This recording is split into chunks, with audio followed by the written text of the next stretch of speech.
ऐ खत्मे रुसुल मौलाए कुल,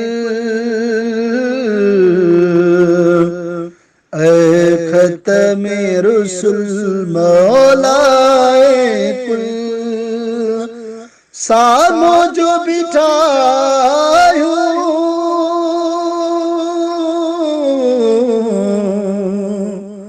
जो कुछ भी आयूं जहड़ा भी आयूं सरकार यहाँ जायूं, सरकार यहाँ जायूं। हिन दर्द मारन जा दरबान यही आयो, साहबत सखावत जा सुल्तान तवी आयो, इकरामत भी आयो, एहसान तभी आयो।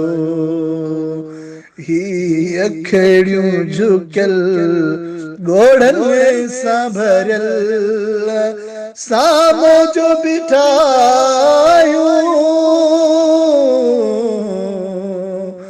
जो कुछ भी आयूं जहड़ा भी आयूं सरकार यहाँ जायूं।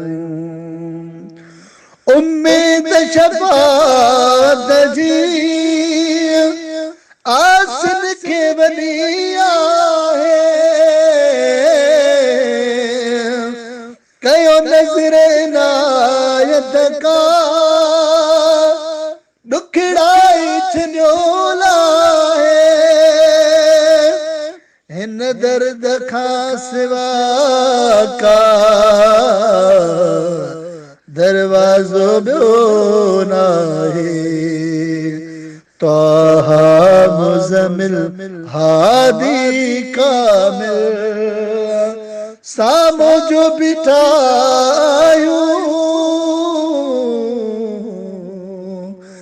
जो कुछ भी आयूं जहड़ा भी आयूं सरकार यहाँ जायूं। हित इल्म वकुल दाहप दौलत नहले थी का दरबार जिय में हुज्जत नहले थी का निवड़त समिले भांगो ताकत नहले थी काम छुटूं कीअं अदल कयो पंहिंजो फज़ल सामो जो बिठायूं जो कुछ भी आयूं जहड़ा भी आयूं सरकार यहाँ जायूं, सरकार यहाँ जायूं। हसनैन जे सदके में बात नजी बहारी थे, दीदार थिए दाता का कल्ब करारी थे, कुल वहमन खाजो इमदादुल गारी थे। ऐ नूरे अज़ल आला अफ़ज़ल सामो जो बिठायूं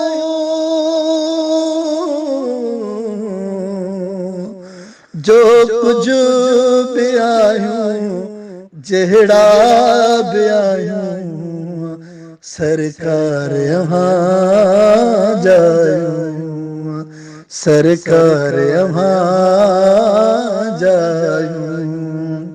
ऐ खतमी रुसल मौलाए कुल, ऐ खतमी रुसल मौलाए कुल, हाजिर जो बिठायूं,